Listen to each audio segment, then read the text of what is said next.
Hey, how you doing? I am Chef Jay and this is Culinary Creations.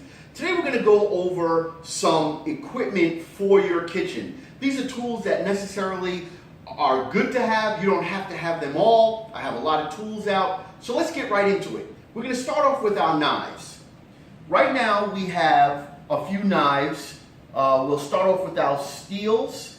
So these are honing steels, okay? This hones your knife.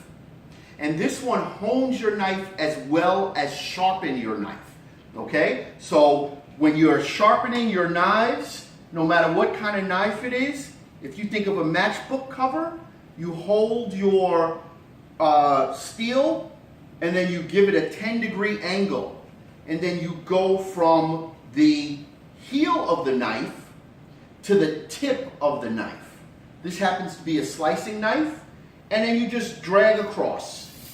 Okay, just like that. And then you go on the bottom side and you do it again. You want to do it on both sides of the knife, okay? Being all fast and everything else like that, it's not necessary. Just make sure that you're going from the heel to the tip of the knife, okay? So like we said, we have our honing steels. This is a slicer. So meats, you can see it's a flat edge. And then there's a round tip. So this is a professional slicer. So when you slice meat, you can scoop it up and put it on a person's plate. If it has a point and you go to put it on their plate, you could stab their plate, hit them in the finger. That's why this is a rounded edge. And then with this slicer, you have your chef's fork, which is also a very good tool to have. And then you just slide it off, okay? The next thing we're gonna talk about are our chef's knives. So chef's knives are one of the most important tools. They're going to be a knife that you use for 90% of the things that you do in the kitchen. And they come in a variety of sizes. This is a 10-inch chef's knife. This is a 6-inch chef's knife. So both of them are going to be made for what you want to do. If you notice, you have two different handles on this. This is more ergonomically designed. This is a Henkel 5-star, and this is a Wusthof chef's knife, okay? So these knives are different, they're made different. This knife has, to go back to the makeup of the knife, this has what's called a full tang. So the metal goes all the way through the handle of the knife, and it's attached by rivets, okay? So like I said, this is the tip of your knife. This is the blade, the middle part of your knife.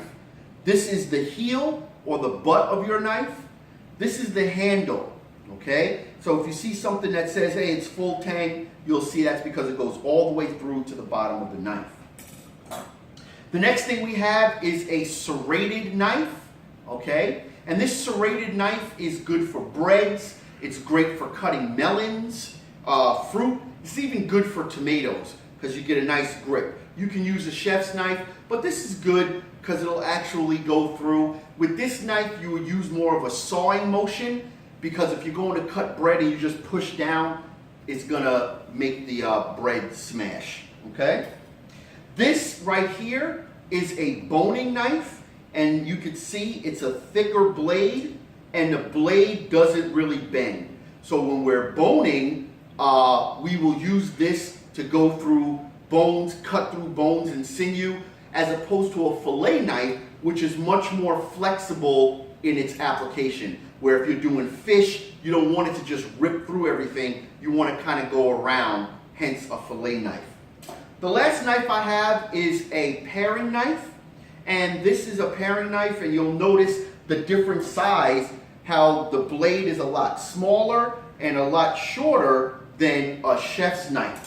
So this is if you're doing intricate knife work on something. If you're cutting a smaller item, the paring knife would be great, okay? So those are our knives. The last thing I want to talk about with the knives are keeping them safe.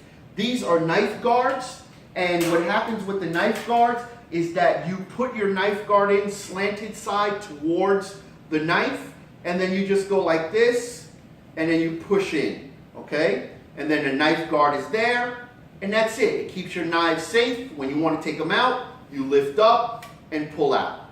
And that's pretty much the knives that you need for your kitchen. We're going to come back in a little bit and show you a few other tools. Thanks for watching Culinary Creations with Chef Jay in the kitchen.